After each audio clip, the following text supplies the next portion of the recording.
के पीछे कोई नहीं था तो शहर भाग गया, प्रदेश भाग गया कमाने के लिए, जैसा कि जनरली लोग करते हैं।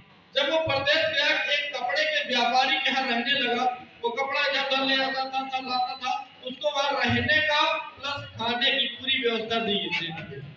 2-4-6 हजार रुपए के लिए वहां पे काम करता था और शाम को खाना पीना बना के खाता था।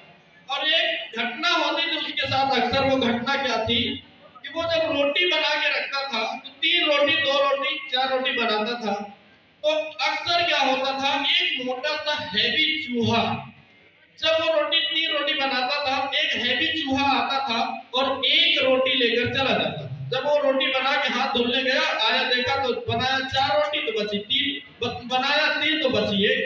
तो होता क्या था, हर बार एक रोटी गायब हो जाती थी। तो वो लड़का ऐसे सोच सोच के परेशान, ये रोटी जाती कहाँ है। एक दिन उसने किया क्या, वो रोटी बनाया, हाथ धुलने गया जरूर, लेकिन धुला नहीं, वही खड़े होकर देखने लगा रोटी जाती कहाँ।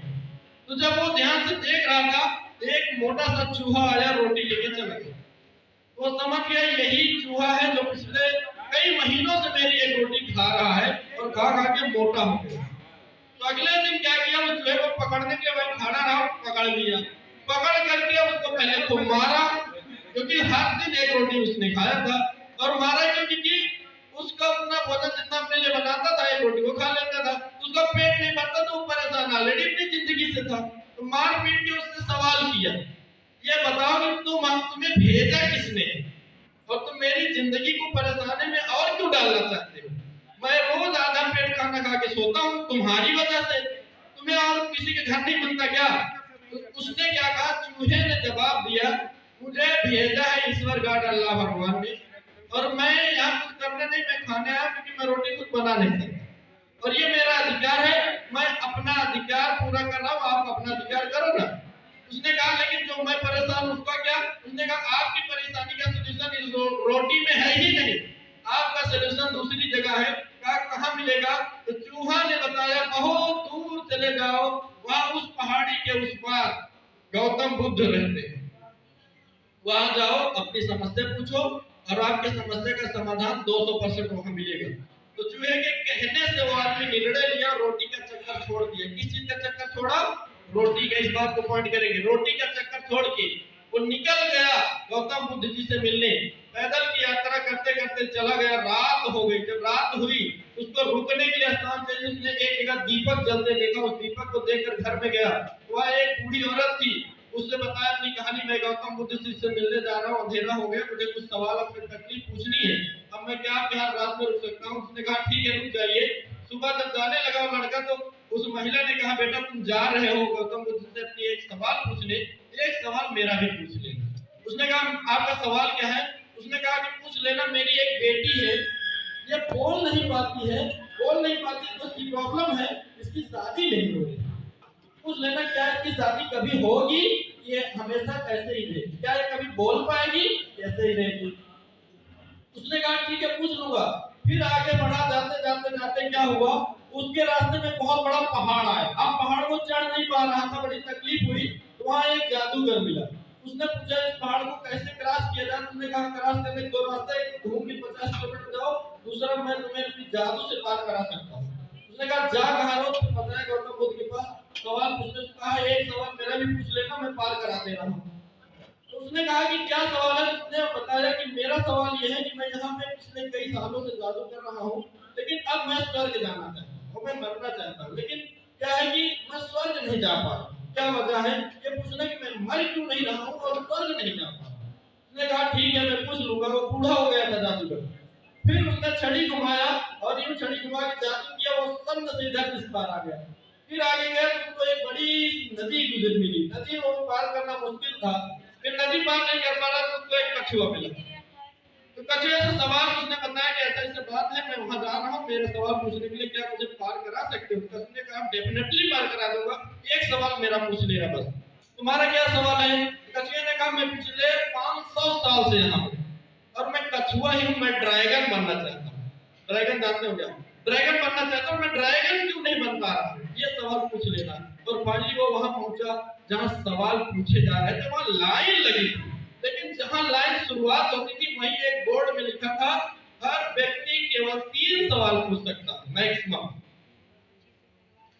लेकिन उसका पर्सनल सवाल और बीच के 3 सवाल, उस महिला का एक सवाल, उस जादूगर का एक सवाल, कछुए का एक सवाल, और जिसके लिए वो खुद जा रहा था उसका एक सवाल। और वहां पे लिमिट कितने की थी? केवल 3 सवाल कोई पूछ सकता है। अब वो आदमी, वो लड़का असमंजस में पड़ गया कि मैं किसका सवाल पूछूं।